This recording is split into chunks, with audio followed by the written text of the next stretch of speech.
just need two lights that like kind of point. How's it going?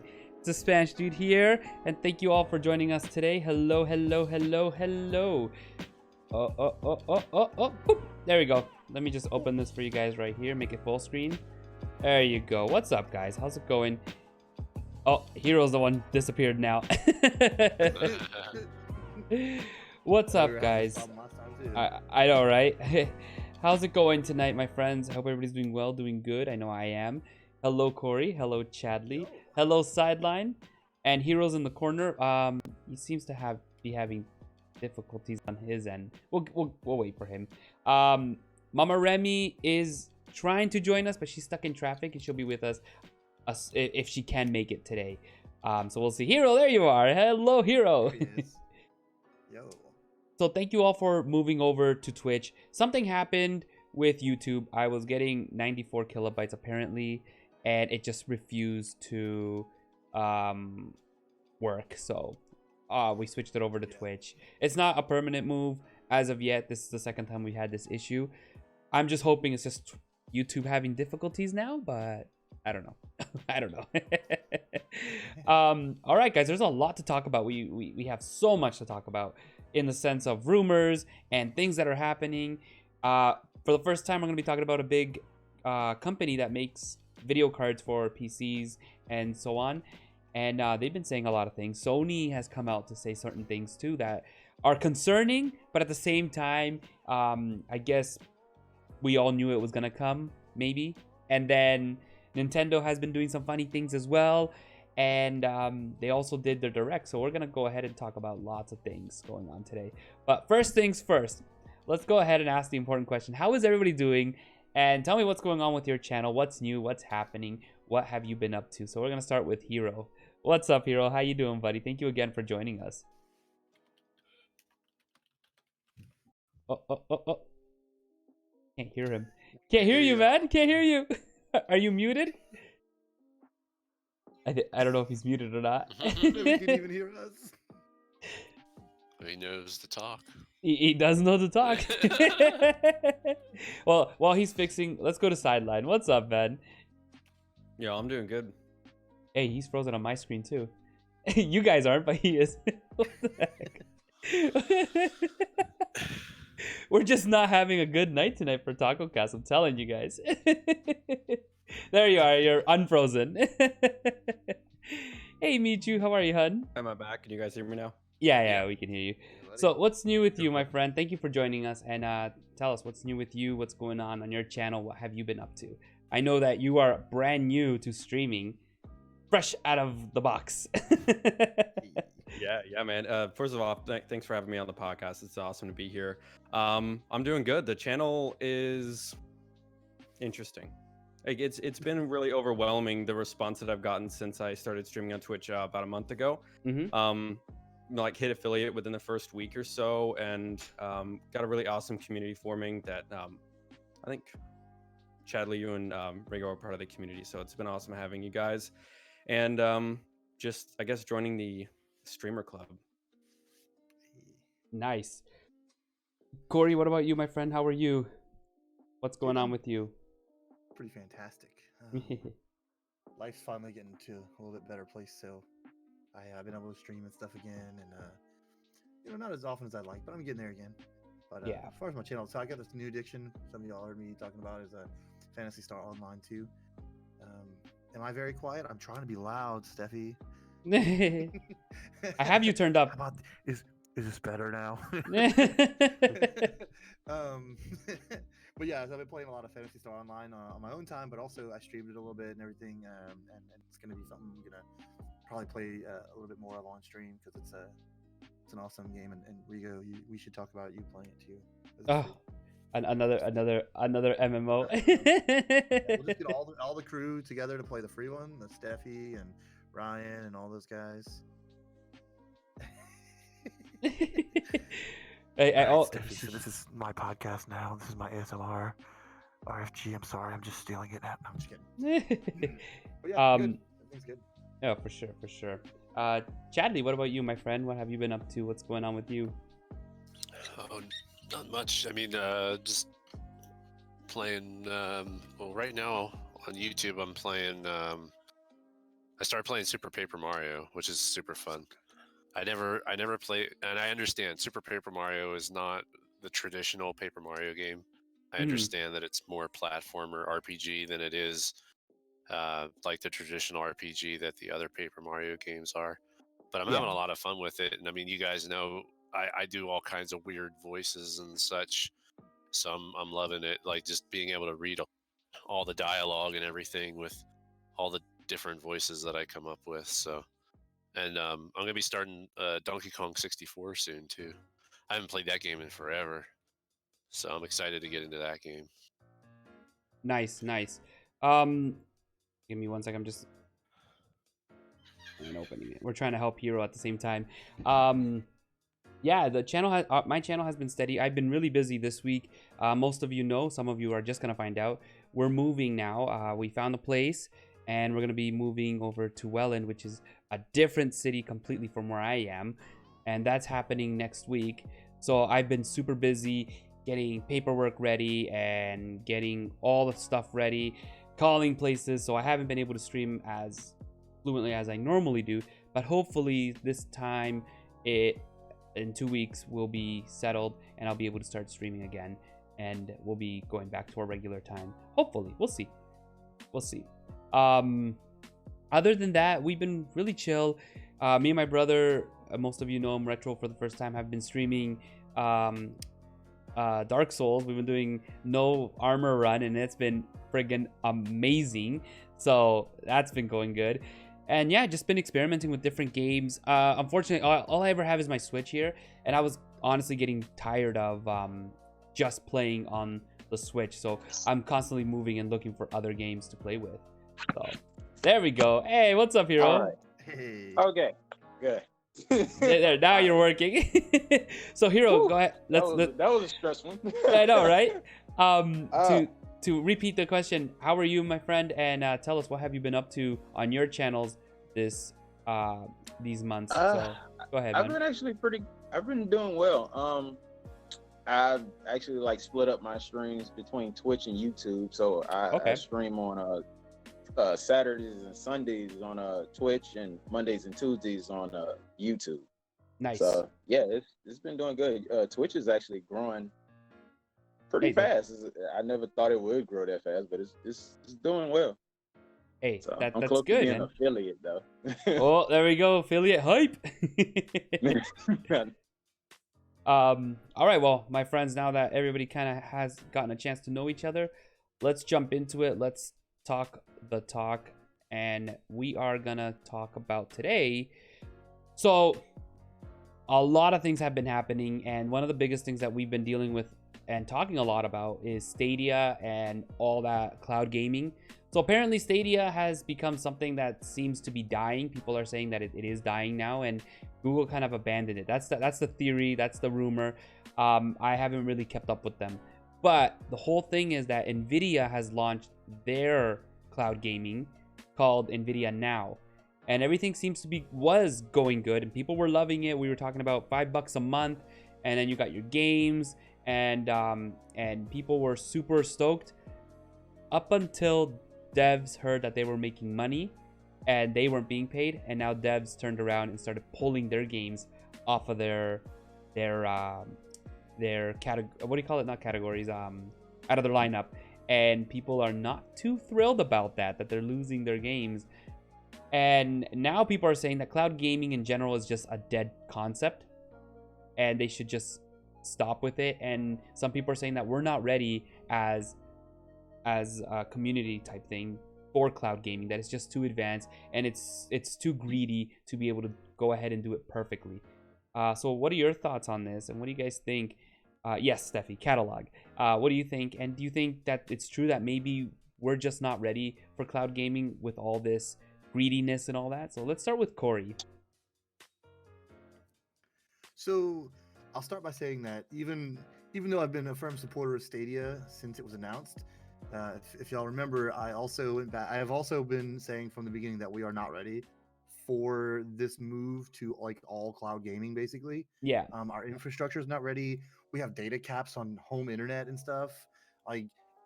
I have Stadia and I just canceled my service, but literally only because I have a data cap that doesn't support me being able to play stuff like Stadia on my home internet. So then it's like, why am I going to pay for it? You know. Anyways, that's the whole thing aside. Yeah, I agree. We're not ready for our infrastructure as a country, as a world, a continent, all of those things. It's not ready for cloud gaming as a full platform, like as a full service. We've been trying this for years. Sony did it. A company before Sony did it, and then Sony bought them. Like people have been doing this forever. It's the technology's there. The technology is getting better. The technology is really fine for it, to be honest. We just aren't ready as a world. We're not ready with our infrastructures and stuff for that, especially with like data caps and stuff. Yeah. Like, No, for sure. So yeah, I think all of these are gonna fail for that reason. It's how quickly they're gonna fail. You know, who's gonna? Well, really, because like Google, if they want, could easily pump money into Stadia for a long time. Yeah. They can lose money all they want, and they'd still be fine. Wouldn't hurt them. They could pump money into it, keep it alive. Nvidia, not as easily, but could do the same thing. Neither of them are gonna for very long until if they're completely losing money, though. If people are not subscribing to their services. Yeah, for sure. Sideline, what are your thoughts on this? I agree with Corey that the internet infrastructure is definitely not there to support like streaming of cloud-based gaming. I also think the biggest hurdle is not going to be the infrastructure, because a lot of people have fiber connections and 5G is speculated to be coming. But I think it's going to come down to game rights and whether game developers are okay with people not buying a physical or digital copy of their game. Yeah. And who gets a cut of the pie at the end of the day?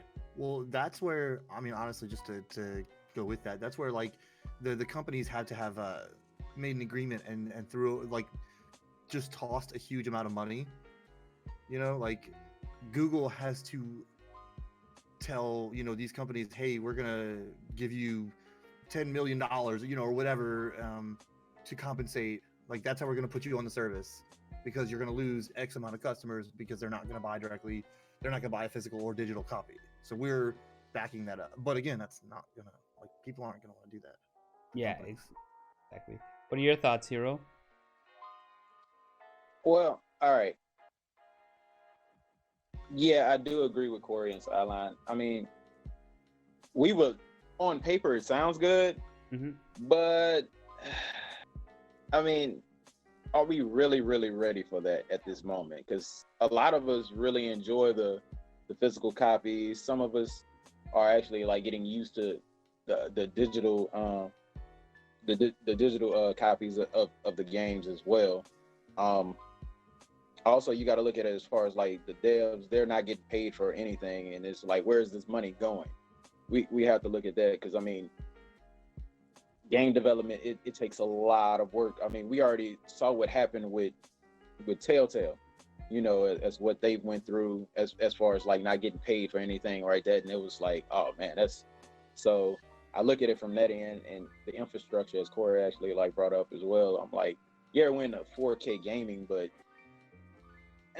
some of these servers, I mean, we already having trouble with YouTube and everything. So we don't want to, and the consequences of you might lose your games as well. We don't know what might happen. So it's a whole bunch of questions of what ifs. So it's a good theory, and in future, maybe I'm pushing it, probably saying 5 years from now, maybe, but I don't think so right now at all. Yeah, for sure. Chadley, what are your thoughts, buddy? What are your thoughts on all this crazy cloud gaming and all this? I agree with everybody. I mean, our internet, at least in the States, is nowhere near where some other places are. I saw someone mention about South Korea's internet and how their internet is so much more superior to ours. But I feel that Google would have a harder time in that market. I could be wrong on that. But I don't know if they're even strongly targeting an area like that because of the fact that they have such good internet. Yeah. But I look at this like the whole thing of like this whole cloud gaming thing, and I try to compare it to like how streaming services are, like Netflix and all that kind of stuff. And you break it all down, it's basically the exact same thing. You're just dealing with games, and you have to deal with the latency of playing the game while it's streaming. So like a movie, streaming a movie is a lot easier, and they've perfected that technology, obviously, because now they're able to push 4K visuals through the pipe, and our internets are able to handle all of that and everything. The problem now with the gaming and stuff where that comes into play is the fact that now you have to send data back, and it's also rendering the game on the fly. I don't care how fast your machines are. I don't care how good they say that their computers are. There's still going to always be some hiccups because our technology is just not there. Corey, I know you've used the service, and I know that you've said that most of the time it's fine. But yeah, it's just like the technology just needs to be perfected, and we're not there yet. And everybody's like all wanting to try to do it, that it's just not there. And I know you guys were saying about how everybody's going to fail, and mainly probably because once you have a bad taste in your mouth about something, it's really hard to be able to have someone else try to sell you the same thing. Unless they can really prove that they have perfected it. So yeah, Google can keep throwing money at it, and that's probably for right now anyway, that would be the smart move for them, was just to keep trying to make it better, make it work, because that's what they were promising. And I don't know, it just seems like they're just kind of like quietly stepping back. Yeah, that's what it seems like. Issues right now. So I'm not trying to talk bad about Stadia or anything like that. Everyone's going to run into problems when they try to create a product, and I still feel that it was released too early. It was not ready, and they should have waited. They should have opened it up to. They did open it to a small group of people before they called it Stadia, because Corey was one of those people. And said the system was like, it worked perfectly when it was a closed system, and then obviously when you open up to public and you start adding more users, this happens. So no, I agree with you. I agree with all of you 100%. I mean, and then again, we come down to the greediness for a lot of, because let's be real, like Corey says, a lot of companies, a lot of development companies want their half or their part of this, and it's like, well, it's fine to give us $10 million, but I mean, a monthly fee would be better type thing. I don't know. It comes down to money. It comes down to technology. There's so many factors against it. It's sad. But hey, it is what it is, right? Speaking of money and stuff like that, so Sony has yet to show anything on the PS5. We know this. We know they keep holding off.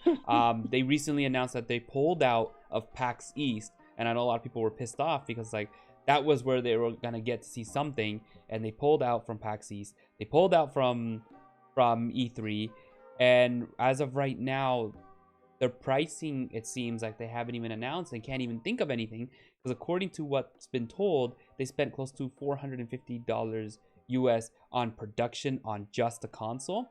So people are saying that possibly we're looking at a console. Now this would be in Americans, about $499, like 500.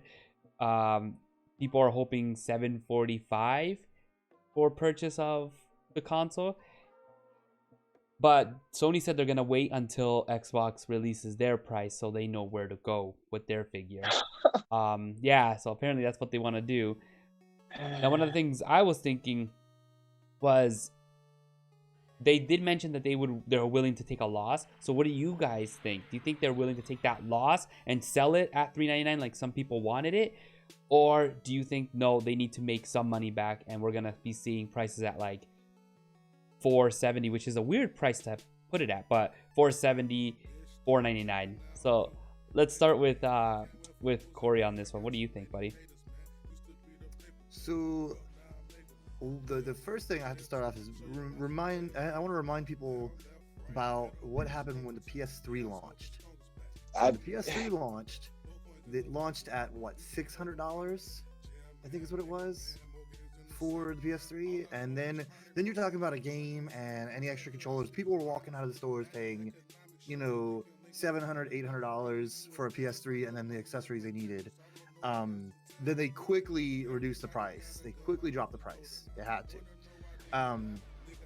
Sony's not going to be stupid enough to price it at something like that this time around. I can almost guarantee, because again, that would be stupid. But $500 I think isn't unreasonable. I'd much rather like a much lower price, obviously $400 or lower. But like, when you think about what they're talking about, what all the rumors are for the hardware that we're looking at these days, you're getting a PC that you can't really upgrade quite as easily, and you're not customizing to your taste, but you are getting a PC at this point. Like the line between a PC and a console is blurring, very much so. And so to say, hey, you're getting a PC that you can play like these really, really high-end games on, essentially, for $500, I think it's not unreasonable. Again, I'd rather it much lower. I don't want to spend $500 on it, but I mean, I don't see that being unreasonable. I don't feel like pitchforks will be, raised over $500. I think, would they take a loss for a little bit? Yeah, I think they would, especially if it helps them undermine Microsoft a bit, to get their console doing a little bit better or something. But, No, for I sure. wouldn't be too surprised. So just to kind of give you guys a little bit of where the graphics are standing between a PC and that, the rumor is that the graphics going to be as, if not as, or a little bit close to a oh shoot, we're being raided. Oh, we're being raided. Welcome Raiders. What's up, guys? Thank you for the raid. Super appreciate that. What was I gonna say? Thank you. Holy, I lost my train of thought. The tombstone. Thank you for the raid, buddy. Super appreciate that. Thank you. Welcome to the podcast, man. This is the TacoCast. For those who are new, we just basically sum up what's been going on, rumors and all that during the month, and we like to talk about it, just kind of converse a little bit. It happens every end of month on the last weekend of the month. So yeah, welcome. Can one of my mods throw out Tombstone's link on there for me? Thank you. Oh, I already see they did. Thank you. So let me go check them out. Right. But what was I saying? Graphics card. Yeah, so the graphics card. There's the there's the alert.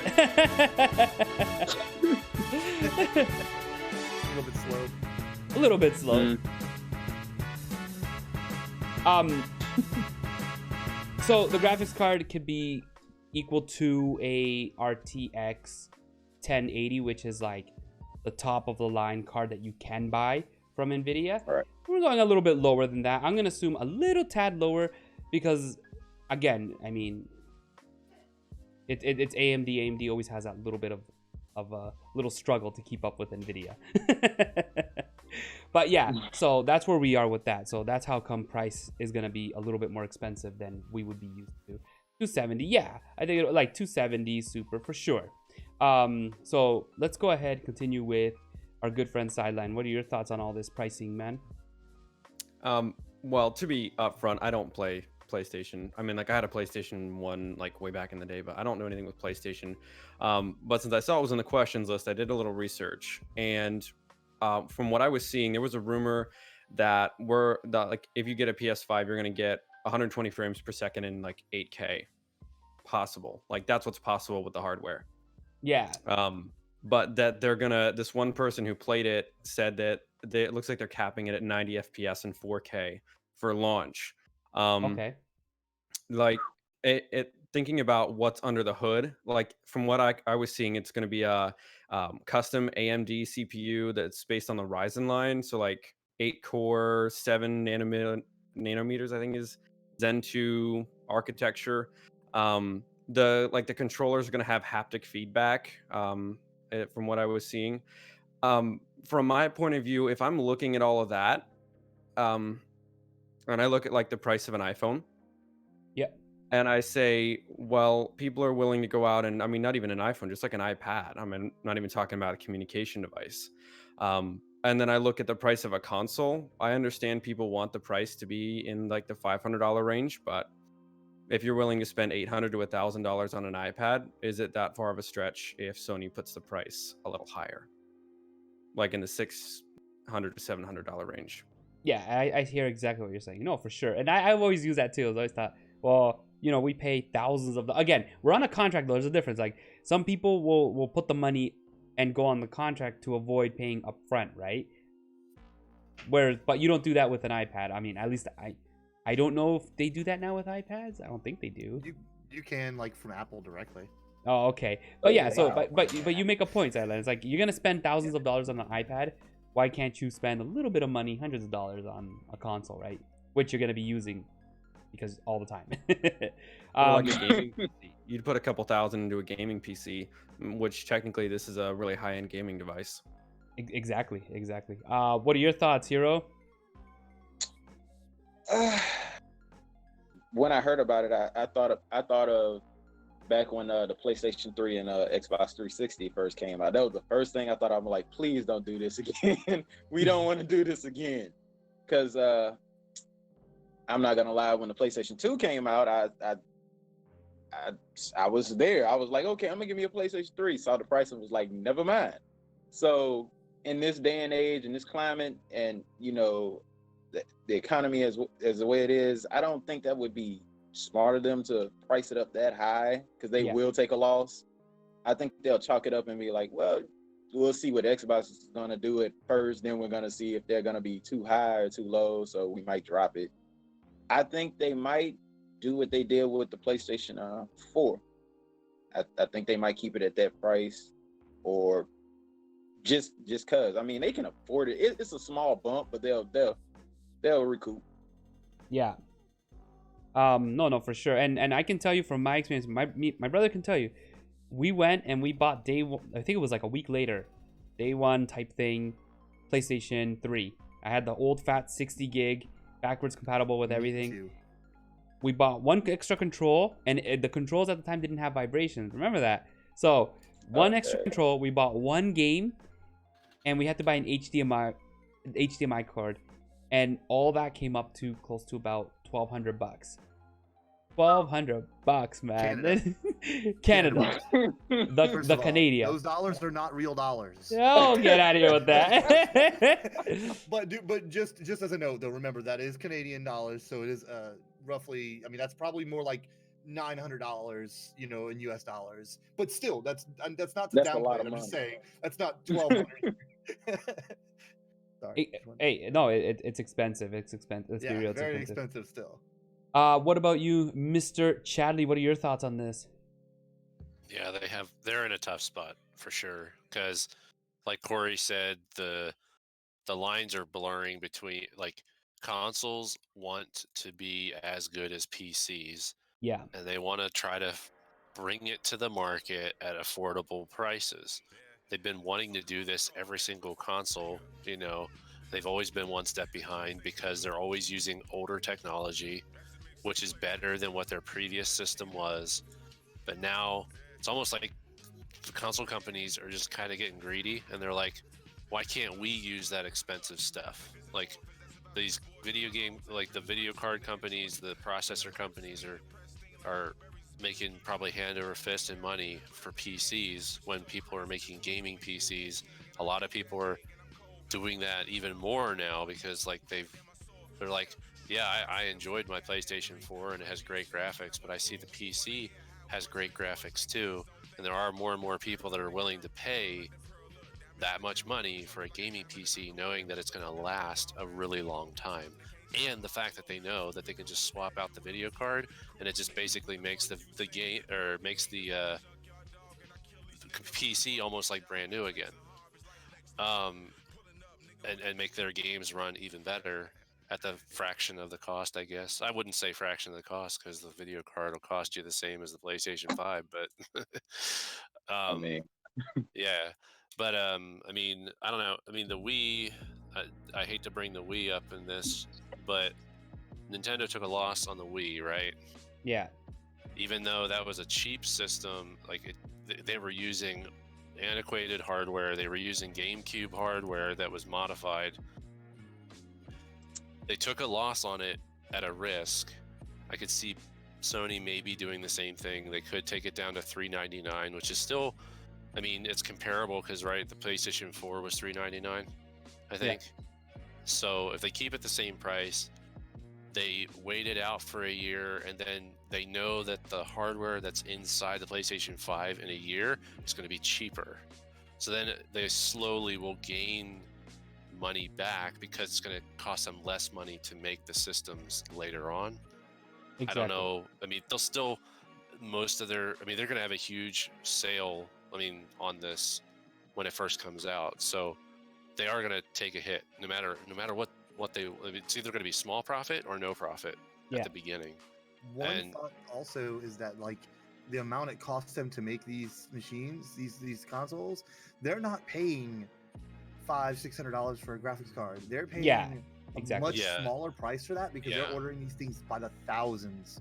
And so, they're also customized for the system too. So you're not talking about the board manufacturing. They're not talking about like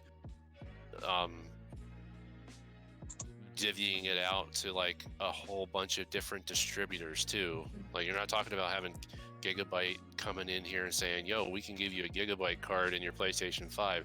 We can give you an MSI card in your PlayStation 5. So it's like they're going directly to the chip manufacturer, having them customize a specific piece of that console a certain way. Like it's not a insertable card or anything like that. So yeah, it is a different process than what people have to deal with PCs and stuff, and there's just one person they have to deal with, one company they have to deal with. So yeah, I'm sure they're getting a huge price break because of that. Yeah, I think I read when I was checking online about the prices and stuff, I saw a thing and they were kind of cutting the cost of how it works, and I think they're paying something stupid like $45 per CPU.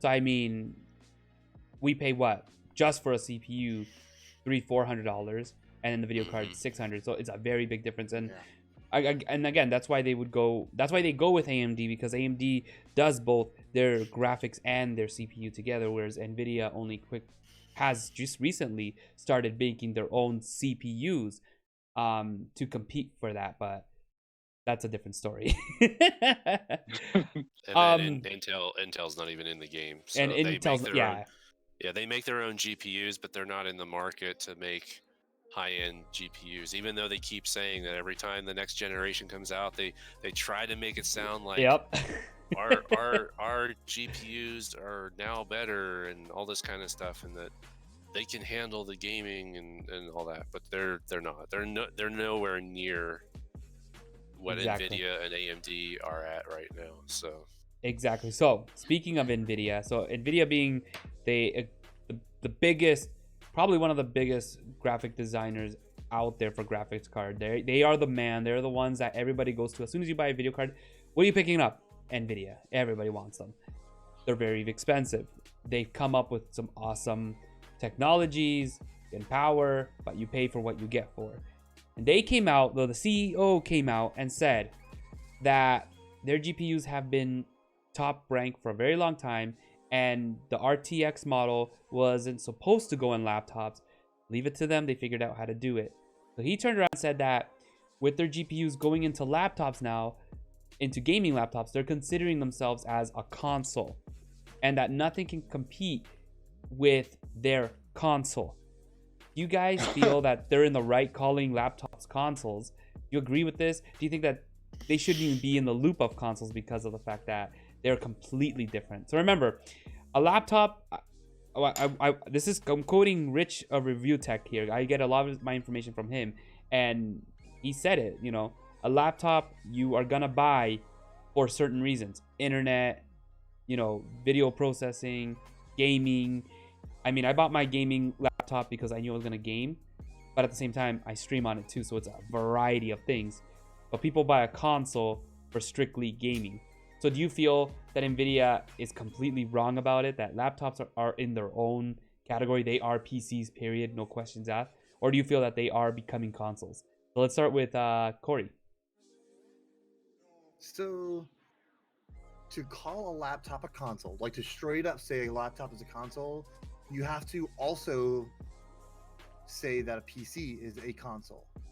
Because, I mean, the only difference is the portability. Yeah. I mean, really, that's the only real difference. And so, I guess it's almost like saying, is a 3DS a console or a handheld? Right? It's kind of the same. It's almost the same argument, right? Yeah. It's kind of different, but I mean, it's still kind of. So would I call a laptop a console?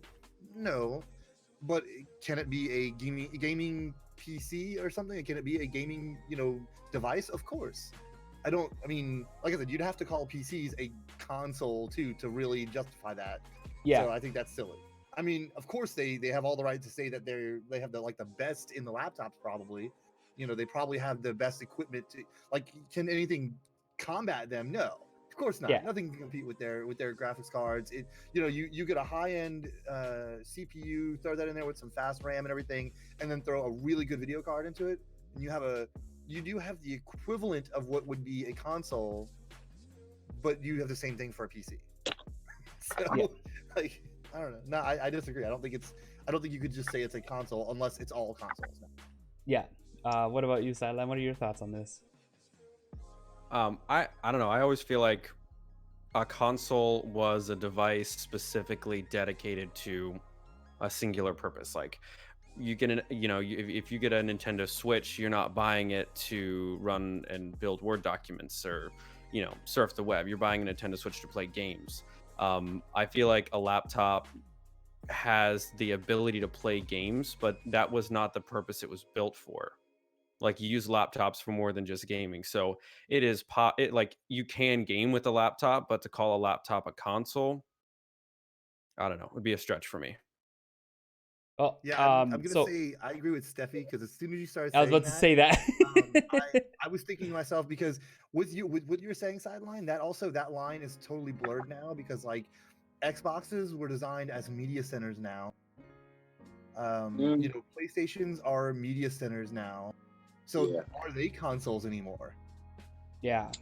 By that definition, they're not really consoles anymore either, I guess. So splitting hairs, I guess.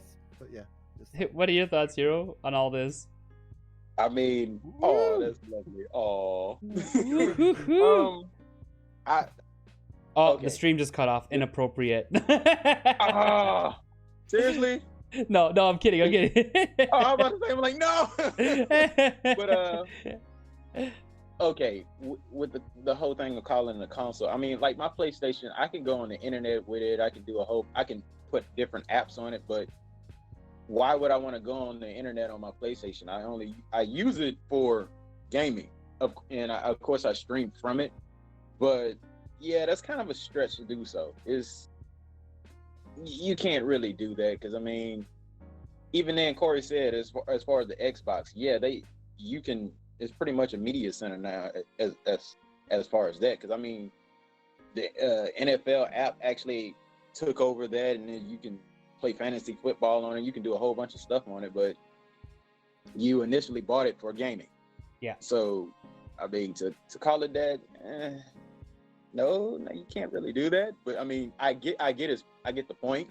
Yeah, it's like nobody can top that. So I get it, but to call it that, it's kind of a stretch. That's too much of a reach. Yeah, no, for sure. That's like Louis says. I get, like he says, our smart fridges consoles now too. Then because you can do all that you can play crazy Doom stuff. On some of them, yes. Yes, you can play Doom on them. It's true. I've seen it. So smart fridges are consoles. Confirmed. You already says a flapper said now, you play Ice Crusher. There you go. I mean, technology is everywhere, right? Chadley, what are your thoughts on this console PC thing? Yeah, I agree. There's like, that's a stretch. Like, so we're all saying Nvidia's saying that their laptops are consoles. Well, Yes, that's what they're saying. I don't see someone paying the price for their laptop and consider it a console. Like, nobody's gonna think that, because I just pulled up their website. The cheapest one they have is $2,000. Oh. Who's gonna buy a $2,000 console from Nvidia? Nobody. Nobody. Well, Exactly. maybe the CEO of Nvidia would. Yeah, well, I mean, it's not that bad of a system though. I mean, it does have an RTX 2070 in there. Yeah. It's a 15.6 inch screen, 1080 or a 1080p screen. Obviously, it's going to have the ability to hook it up to the TV. That, I think, is where they are trying to say it's a console. Yeah. Because it's so easy to hook your laptop up to an external screen other than a monitor. I can Basically, hook my phone up to a screen. Exactly.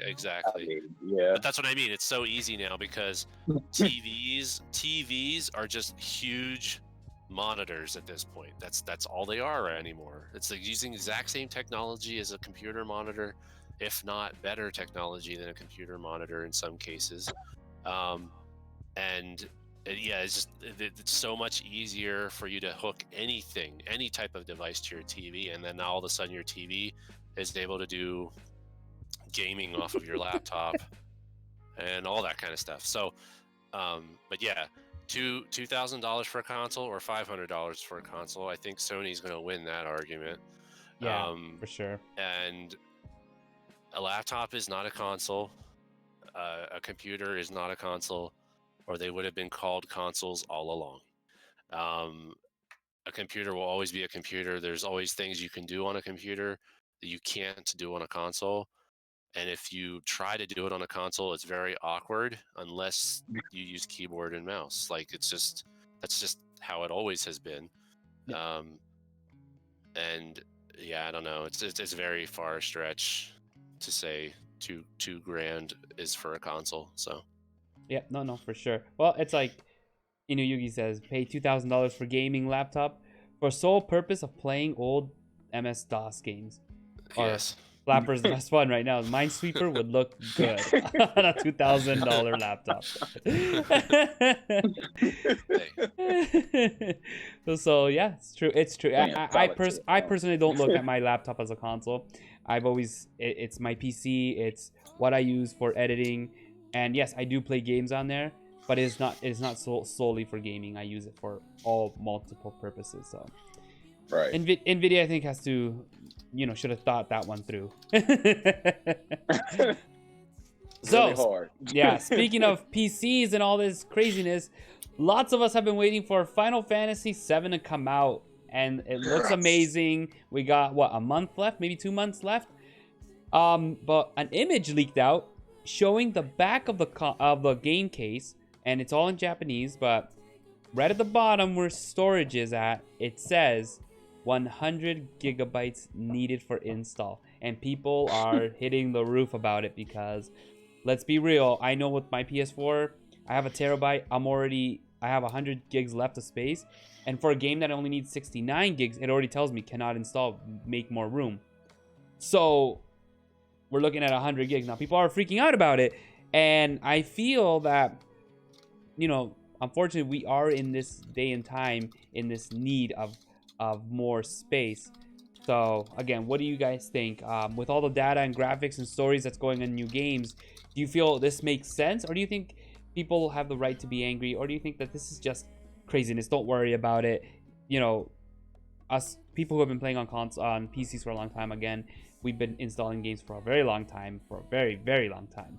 So yeah, Final Fantasy VII is asking 100 gigs. So what do you think? Corey, go ahead.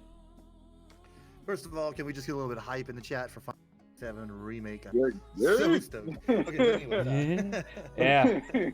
Right? Spam those emotes. I'm just kidding. Spam those emotes for Final Fantasy VII. Let's do it. Personally, I have a 2 terabyte drive in my PS4, so I'm good. but that doesn't matter. That's humble brag, No, I'm just kidding. None of that matters, right? The point is, that games are getting bigger and more like they're just more intensive and everything, and like no matter what, as we progress, games, if we want, here's the thing, people want the 4K games and everything, right? Yeah. Hey, you know what, Louis, you stop. People want all the 4K graphics and everything. They want all that. Yeah. That comes at a cost. You have to have more space. It's going to take up more space if you're going to have these graphics that are such high detail that they can be considered 4K or higher. Yeah. That they can look good when upscaled to 4K and all that, right? Not to mention, let's be real here, Final Fantasy VII is not the first game to be over 100 gigs. Red Dead Redemption 2 is like 100 gigs, I believe. Destiny 2 is over 100 gigs on my PS4. Yeah. With all the stuff. So it does suck because people who are going to get digital copies are going to take a long time if their internet's not great. It's going to take them a long time to download it. I'm a digital downloader on everything, and so I understand. But it does, I mean, if people can't have the best of both worlds, right? They can't go, I want 4K, 8K, and all this stuff, and then go, wait, but I want the game to only be, 2 gigs. Like, I mean, so, and yeah, Lan, I get that it's only part 1, but it's still it's supposed to be a full-on game. I know we're not having a full discussion about Final Fantasy VII here, but it's supposed to be a full-on game. So I'm not too worried about the fact that it's only part 1 or whatever. Anyways, but yeah, games are larger than ever today, and it's not the only game that's that big. It's just the complaint du jour, right? It's just the topic du jour that people want to complain about. So, yeah. Like, I'm okay with it. No, for sure. Sideline, what are your thoughts on this? First off, I'm not going to take up much time because I don't really have any interest in Final Fantasy. But like, as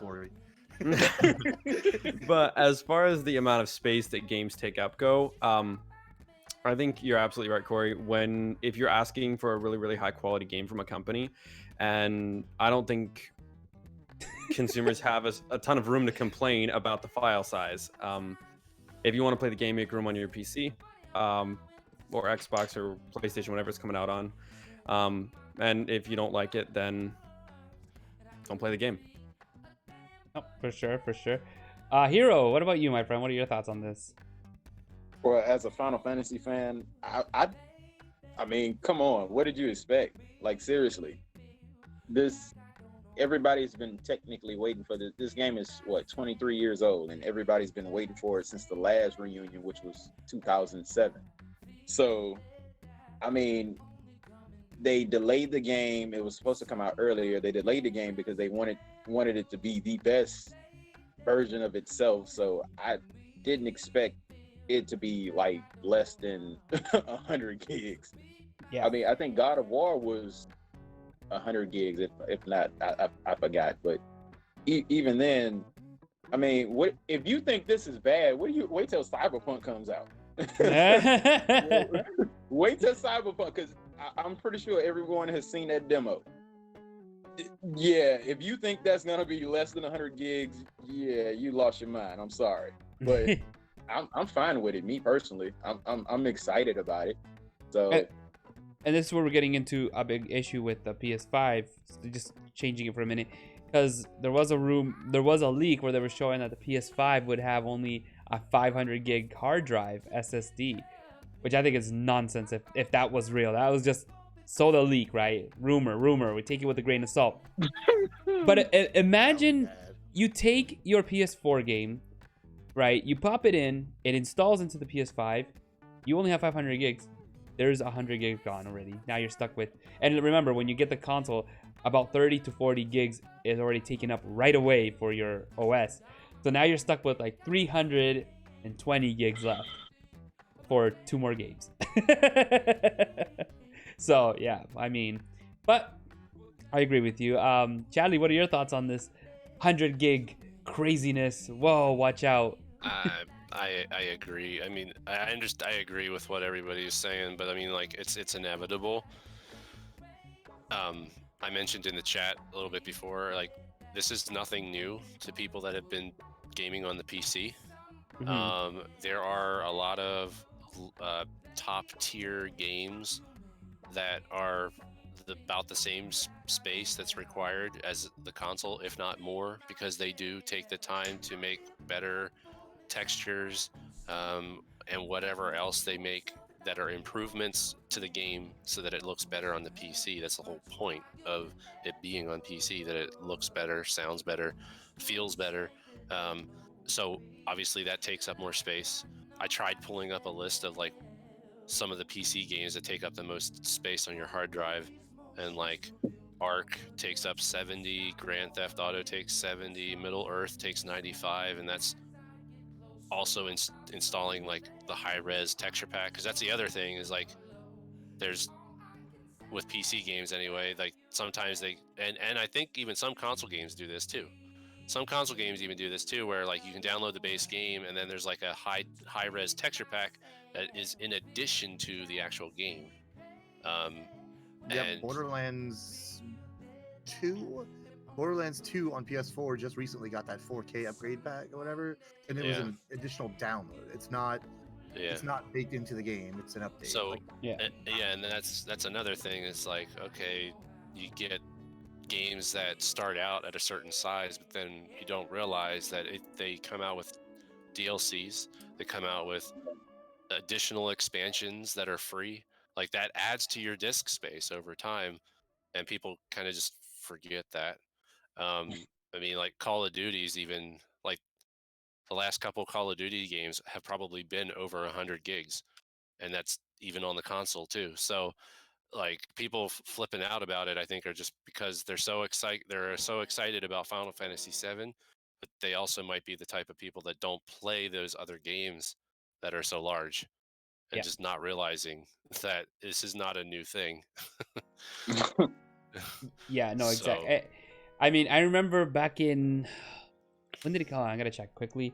Okay, 2012, Max Payne 3 was just announced. It was being released, and everybody was freaking out that it was a whopping 35 gigs to install. And people were having a heyday because it was like, what the heck, 35 gigs for a game on PC? Because the most you would hear is 4 gigs, 6 gigs at max. But then when this one came out, it was like 35 Max gigs. Payne, if you will. Yeah, Max Payne. 2016, the Phantom Pain. I think that was 50 gigs. Yeah, that was huge. That was a big one. That was 50 gigs. And if you had it on 360, it would take a long time. And then you had bugs with it. So you had a little bit extra bad. with it. For sure. Yep. Yeah, no, I think people are just overreacting. I mean, 100 gigs, yes, it is a lot. And then, like my brother says, you got the day one patch that causes even more grief because you're like, oh, now I gotta download a patch on top of that. But we've been dealing with it for a very long time, especially the PC group. And I think 100 gigs is a little bit to ask for, especially when you're creating, let's be real, I think a masterpiece that we're gonna get. So I'm excited. Just one thing that I mentioned in the chat as well, but just as a thought, like just for the record, those, even though we've been playing and downloading games, installing games on PCs forever and all, it's not really the same. It's not a great comparison. Yeah, but PCs are much easier to upgrade and everything, and we have faster drives and larger drives by far usually in our PCs than we do on consoles. So while we are used to it, it's still kind of a system shock, no pun intended there, I guess, but to people who are just used to console gaming, especially like older consoles where you either didn't have to install or choose not to. But it's still it's the way of the future. It's what's happening. It's gonna happen. People just exactly. No, exactly. All right. So this was actually kind of funny. I really enjoyed this story. So Nintendo comes down hard on leakers. The person who leaked Pokemon Sword and Shield info from the website F Nintendo, and it actually is the letter F Nintendo, he got them blacklisted permanently on Nintendo's list. So they are no longer going to receive review copies or any games from them anymore, and it's a permanent thing. Do you think that they're wrong in doing this? Do you think that maybe they're using them as an example? Or you know what? They deserve what they get because it wasn't a small league, it was a major league. So let's start with Mr. Corey. So, I'm not gonna lie, I don't know a whole lot about this specifically. Heard a little bit about it, but I think it's pretty fair, to be quite honest, because you sign an agreement whenever you have, if you're privy to information directly from Nintendo or any of these companies, you sign NDAs, or even if you don't sign NDAs, but you sign agreements that you say, okay, I will, not leak this out, or I will give the information when it's supposed to be given out, and things like that. So for you to either give up information that you were given, under confidence, or information that you didn't earn yourself, even, that you didn't earn in a legitimate way, to leak it out should be something that you should be responsible for. You should there should be consequences, and too many people these days don't believe in consequences. Yeah. So it's nice to see consequences. It does suck for them, but if you are breaking the rules, if you have an agreement with Nintendo or with anybody to give, to be able to report these things and to have this information, and yet you're using it, in the wrong way, then why should they continue to have any business with you? Right. Like, I feel like it sucks, but whatever. I mean, you brought it on yourself. Yeah, no, exactly. And that's what my brother says. It's totally fair that the company should have had control on who they gave it to, which I 100% agree. Yeah. And they trusted some person who was he was a subcontractor, by the way. Mm-hmm. So they gave it to someone who they should have had less trust in. I wouldn't trust a subcontractor in that case, especially with such delicate information. Yeah. So yeah, yeah. I'm a consultant for a large company, and things like this. If I got any information that I'm not supposed to, it goes on me, but also on the company that I work for. Mm-hmm. Like, they have to have access control in place. So I feel like it's no different. You know what I mean? Like, if I leak some information that I shouldn't be, then yeah, I'm with Flapper on that one though. Why would you give anything to a place called F Nintendo? Yeah. Anyway, yeah, I'm done. Thank you, Rick, for the follow. I super appreciate that. No, for sure. Sideline, what are your thoughts on this? With this punishment they gave the company? I have two thoughts on the subject. The first being, if you sign, and like in my job, I've signed many NDAs, and the NDAs are all very clear. If you violate the agreement, if you share information that's not yours to share, then there will be consequences. And in that case, I 100% agree with the action that was taken by Nintendo. Especially, like, I don't know if this guy was affiliated with the F Nintendo website, or like if he was a part of it. If they blacklisted the entire forum for one person leaking, I do feel like that's a tad drastic, rather than just going after the individual.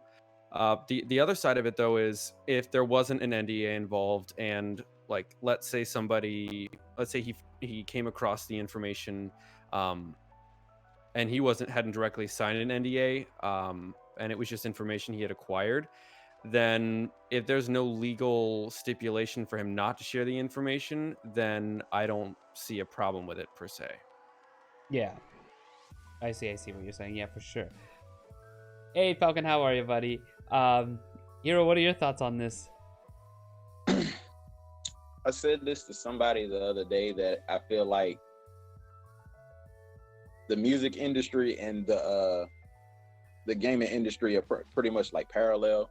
Meaning, if information that is supposed to be under wraps comes out, you can immediately get blackballed automatically. So it doesn't matter if it's one person. It's like the whole team it could be a wrap automatically. So for them to do what they did, as far as like leak out the information, and then it's like, you know what, we're just not going to deal with you. Matter of fact, the whole industry is not going to deal with you. It's pretty fair. Because, I mean, you really don't want to actually, like, it's kind of like playing with fire. It's like, you don't want to just give out the wrong information, or people who actually, like, you give out information to you can't trust. You don't want to. It's hard to deal with people like that. So I mean, might as well just like nip it in the bud from no matter if it's like one person or 30 people or whatever, you just cut the head off the snake at the moment. So I say it's fair. Yeah, for sure, for sure. What about you, Chadley? What are your thoughts on all this? Well, like Corey said, and Sideline, like I work in a business where NDAs are a big deal. I work with a lot of companies, a lot of our clients, and this goes for a lot of businesses. This does not just go with gaming and music industry and stuff.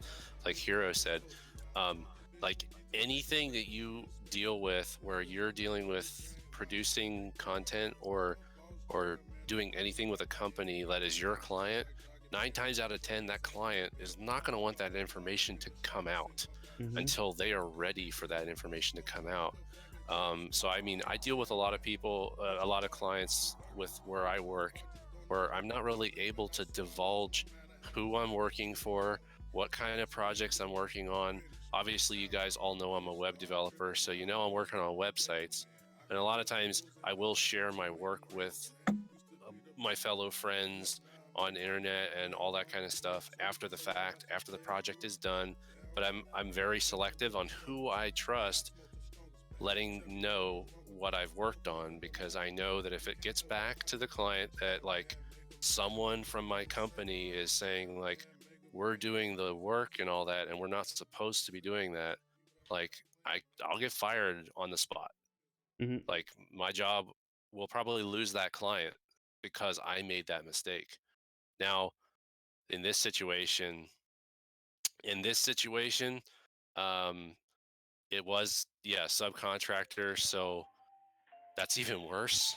I mean, because technically the subcontractor would have to sign an agreement with Nintendo because they're not directly hired by Nintendo. So they're not exactly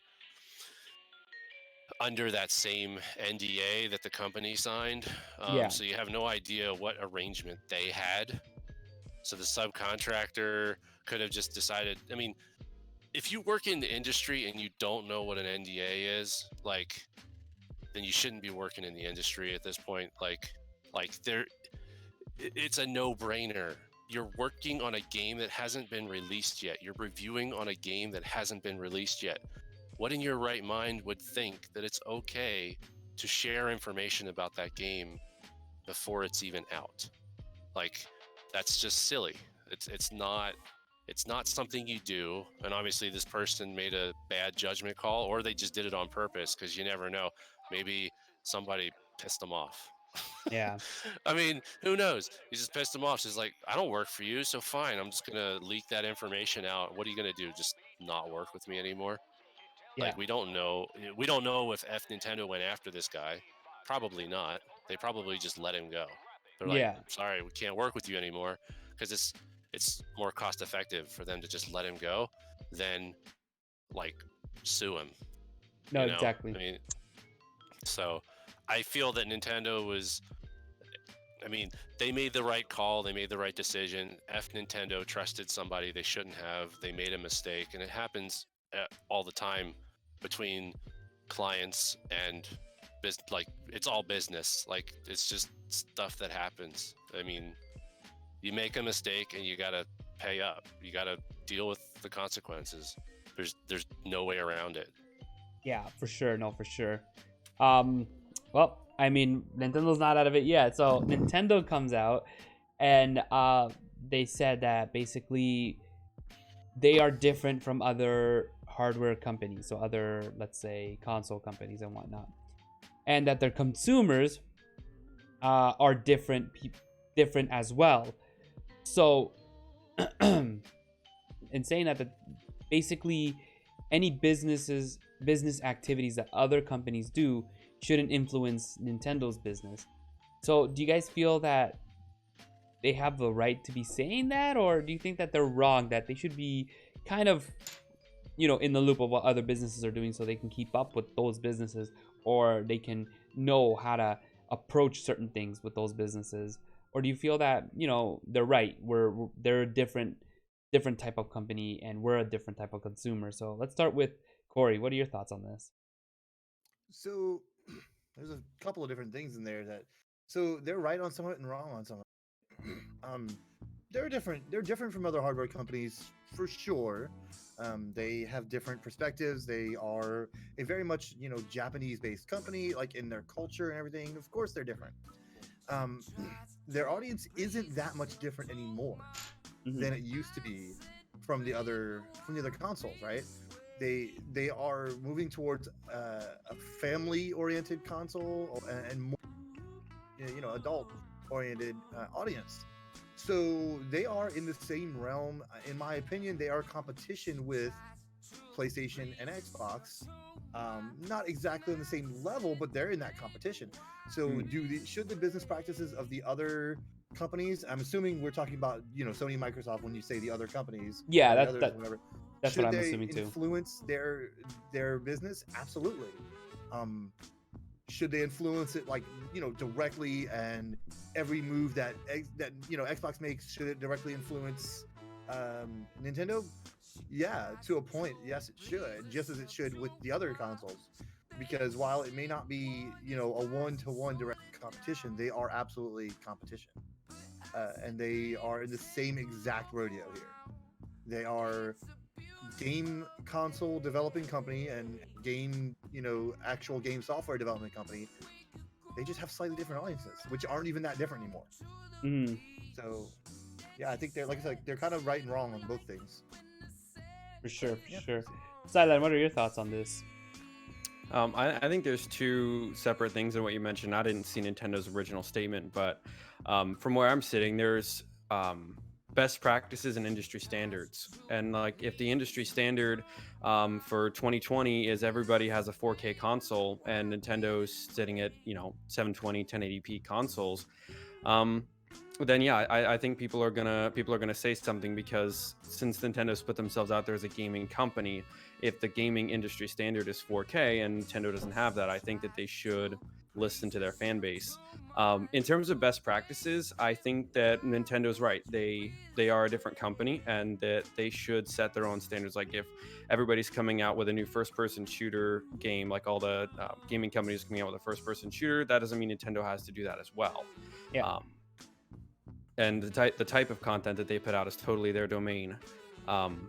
But like, if you're talking about hardware and industry standards, then I do think that they should pay attention to what's going on and should be influenced by what other companies are doing so that they can stay competitive. Yeah. Now remember, like, the people saying this is why the Wii U failed, because they were thinking about still family-oriented games. I don't think that's why it failed, but yeah, that's what they're saying why it failed. That they thought themselves to be different, and hence why they failed. But I don't know. What about you, Heero? What are your thoughts on all this? Man, I agree with Sideline, and I agree with Corey. You have to, yeah, there are standards.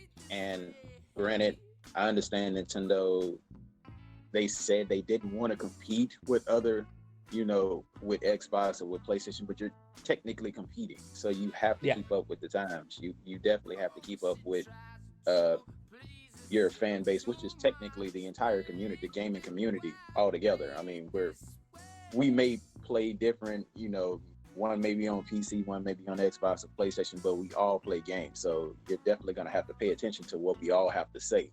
So I think they do have that responsibility to do so. Yeah, no, for sure. Chadley, what are your thoughts on this? Yeah, I mean, I definitely agree. They're their own company. They're their own beast. I mean, we can see that based on just their thought process and everything on what they feel is important. I think they have done a little bit better job lately of listening to what people want in something coming from Nintendo. And the fact that we had the Wii or the Wii, it was a success. The Wii U came out. Don't care what they say. They just marketed it terribly. Yeah, And for sure. that was the downfall of the Wii U. No one understood what it was.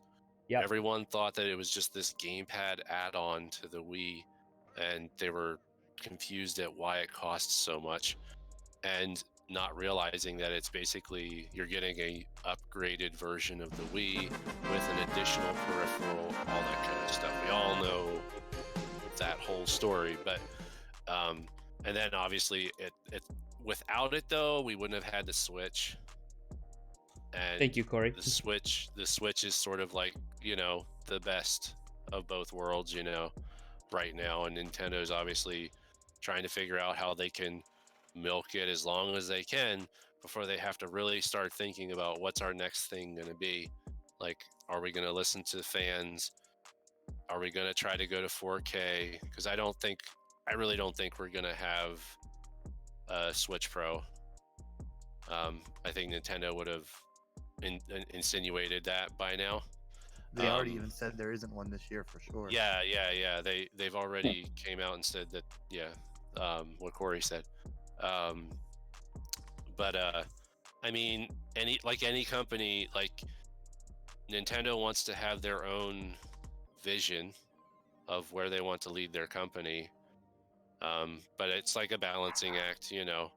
They have what they want that's important, but like Heero said, they're in this industry where they have a lot of competition, whether they want to admit it or not, where they have to compete, or eventually Sony or Microsoft will come out with something that will entice people more than just Nintendo coming out with something and saying, look, we came out with something new, just buy it, you know?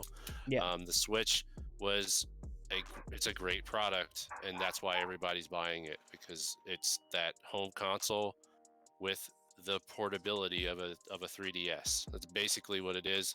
It's just one screen, not two screens, but still, it's a portable console. Something that I know that Sony has tried to do with the Vita. I'm not gonna discount the Vita, because that is probably the closest comparison you can come up with. Because could you hook the Vita to a TV? You can hook it up to the PlayStation 4. You can play certain games off PlayStation 4 to the Vita. Right, but like on the PSP, the PSP had an actual output for video. Yeah. Okay. Yeah. Which one was better though? Like, which one came first? Was it the Vita that came first, or the PSP that came first? PSP was first. Okay. Vita was a lot better. Okay, I wasn't sure which one. I'm not up on the handhelds for Sony, so I didn't know which one came first. But so yeah, I mean, that was the closest Sony has come to even competing with any of that kind of stuff, and I don't think Sony has any plans to ever revisit that. So I don't think so. Yeah. So yeah, I mean, Nintendo's got to do their own thing. But that's what they want to do, because they obviously keep saying that. They're like, we're not competitors with Sony and Microsoft. We do our own thing, like it or not. You can buy our products if you like our stuff. If not, oh well, we'll just still be here. So yeah, I mean, I feel like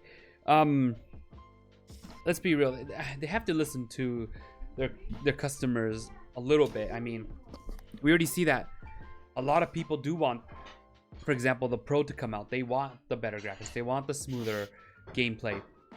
You know, we all love their stories, we all love their games, but if we're not getting that smoothness that everybody's asking for, people are like, oh, you know, I enjoy the game, but there's so much lag. And that's what it's become. It's become that since PS3. You know, it's always been, yeah, the frame rate's choppy though, the lag, you know, or the graphics aren't that good.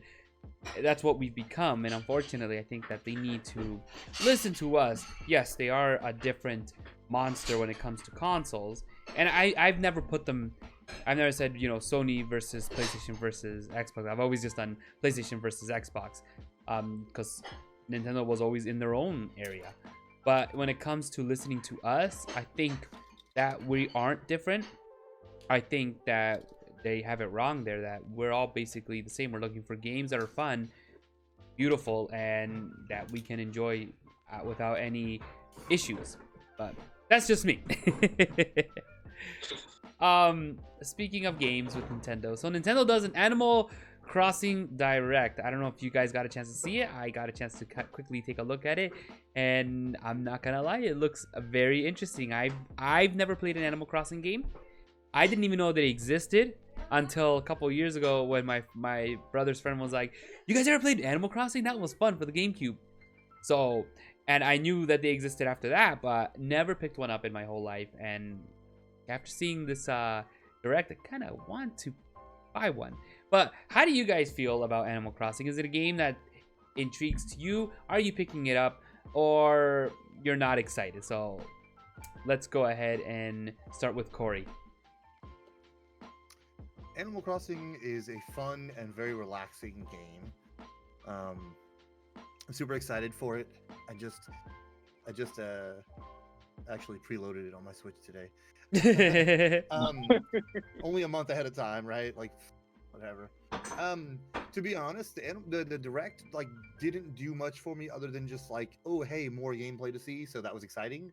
There was a few features they showed off, a couple little things that we didn't fully know about, but like other than that, like I just was excited to see more gameplay on it, really. So I was excited either way, for the Direct and all that, you know. But yeah, I'm really excited for Animal Crossing. Like I said, it's just a super chill way to spend some time and accomplish nothing, but also a whole bunch at the same time a lot of times, you know? So is the game more, because I've never played one, so would you say it's more just a chill type game? Oh, it's super chill. Like Minecraft chill, or this is like completely more chill? Like, okay. In past games, okay, you have a loan from the dude who like builds your house, right? Okay. And your goal is to pay off the loan, and then you can do other things, of course. But like the initial goal is like you're paying off the loan. You go around, you collect things. You can go fishing. You can collect shells. You can collect fruits, and you know, things like that. Sell them to people for the bells, which are your money, and then pay off your debt slowly with that. And there's other things you know, you can mess around with people. You can dig little holes and little traps, and people fall into them. It's just funny stuff. But it's a very chill game. Like super chill. For sure. Sideline, what are your thoughts on this game? I've been a long time Animal Crossing lover. I played the one on the GameCube and the one on the Switch. I do think the one on the Switch was better because it had more features. I love the Direct on the Switch, or the Wii. I'm sorry, or the DS. The one on the Wii. No, I didn't play the DS one. I didn't play the Wii U one. GameCube and Wii. I'm already hyped for the Switch one, as you can tell. I'm gonna have it the day it comes out. What I thought was awesome in the Direct was not only did they show us some more gameplay and some more features that were coming, but they also gave us a lot of nostalgia factors from previous games that I felt like they were telling the fans, like, hey, even though we're changing up the kind of the way you've played Animal Crossing before, because there's a lot of gameplay aspects that are different now than there were in the last few games. But they were saying, hey, even though we're changing it, the stuff you love is still going to be here. And once you get through basically the story mode, then you're going to have the same Animal Crossing you loved before with a few new features. That's what I felt like from the Direct. Very nice. There you go. See, I've never, like, again, I never played them. So this is the only one that's actually captivated me. And I'm like, you know what? I kind of want to try this. It looks intriguing. So, and it looks like it's being well designed. And is this game multiplayer? Yeah. Oh, yeah. Okay. Up to 4 people can play together on the same island. Nice. Heero, you don't have a Switch, right? No, I don't. But I watch everybody's streams who actually do have the Switch, and I'm like, oh, I gotta get one. But I'm like, I gotta give me a PC first. So I'll deal with that later. But I will say this: I've never played Animal Crossing at all. But this one, from what I did see, it looked intriguing. I want to say it's like the animal versions of The Sims, but that's kind of pushing it too far. So, but it looks pretty cool. So are the sorry for cutting you off. No, you're good. You're good. Quick, you said animal. So are all the people in the village animals, and just the real players like us are people, like the villager people? Yeah. Yeah. Well, yeah. Oh, okay. Go ahead, Heero. Finish up. Sorry. It looks adorable. That's it really looks adorable. I mean, don't worry, Heero. I'll come by your place and we'll play it. Hey, that's fine. I mean, that's fine. For It sure. just looks adorable, though. I think I'm excited that everybody's excited to play it, though. That's what I'm looking at. I'm like, well, I gotta check this out. I gotta watch everybody's stream now and sure. make sure I check it out. Chadley, what about you, my friend? I'm another one that I've never played an Animal Crossing game. Probably when they were popular, I wasn't as big into gaming as I am now. Because I did, like, obviously with family and all that kind of stuff when my kids were younger. Not much time to be playing video games and such. Now that they're older and they're interested in video games themselves, like, I've been able to spend time in gaming more often now, especially with them. So, but I don't think they've ever really played an Animal Crossing game either. And I feel like I don't know if I'd have the time to play it, honestly, because it just seems like a lot of time needs to be put into that game. I don't know. I mean, am I correct in that? Like, but it doesn't. I feel like it's a game that respects your time, though, because like it takes. Okay, for instance, like it would take a long time to pay off your debt, but it doesn't. You don't like. I don't know. It doesn't require you to play a huge amount of time before you like accomplish anything. Like you still, I don't know, you can still play. It doesn't change much, I guess, and you just play and do the same kind of things. So while like the end goal itself may take you a long time, like you can still just get on and play for 10-15 minutes if that's what you want, and have really accomplished the same amount. Picked up some shells off the beach, and crafted some new items or whatever, and threw them in the shop. Like it's a game designed to be played in bite-sized increments. So I don't think it hurts that it takes a long time. You know what I mean? Yeah. Okay. No, I get you. It's more of like one of those. It's just like you pick it up, play it a little bit. You can put it down, play it whenever you want to. That kind of thing. It's not like you're playing hours upon hours just to get to that next piece of the story. Yeah. Similar to like RPGs and stuff. So right. And there's no you don't have to get on and play you don't have to start a mission and it will keep you in for the next hour, half an hour, whatever. You can literally go and chop down some trees and then okay, I gotta do something, so I'm done. Okay. And it's fine. Nice. Okay. I'm definitely in gonna. other words, it's not a Death Stranding. Yeah. It would take up hours and hours of stuff. Great game though.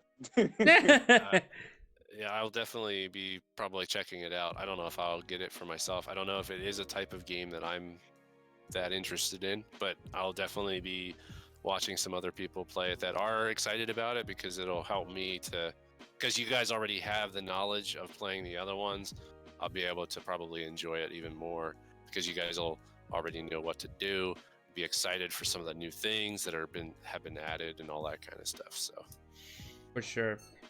I'm like I said, I think I might get it. This will be the first Animal Crossing I ever play, and I know there's a lot of people who want to play it with me and want to teach me, so I'm very excited.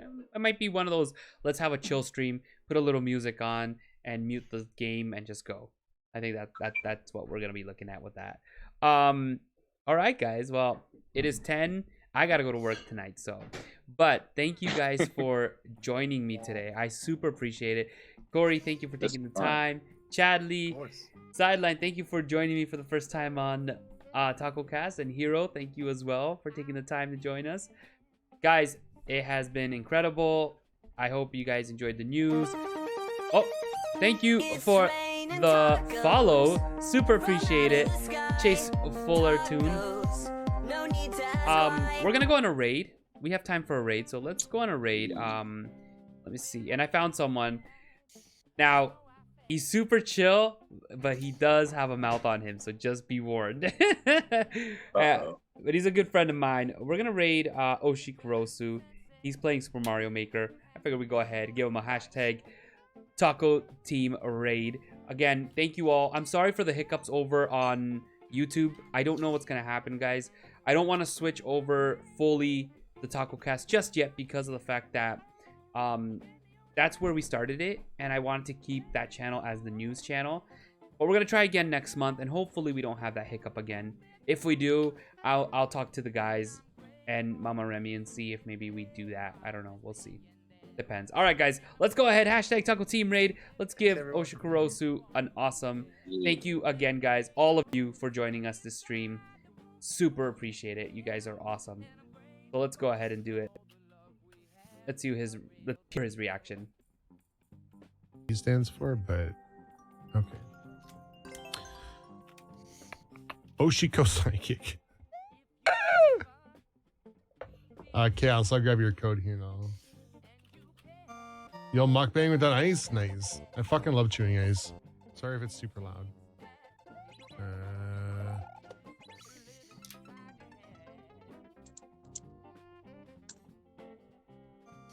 Hey, what's up, Taco? Oof. What is up? It's a me raid. It's a me raid. Yo, what's up, Stephie? How's it going? All right, awesome. Hey, it was nice. All right, guys, super appreciate it again. I super appreciate all of you guys. Thank you for taking the time, and we will talk soon. Take care. Have a good one, and don't forget the most important thing in the whole wide world. Come to my live stream, super famous. Take care. Have a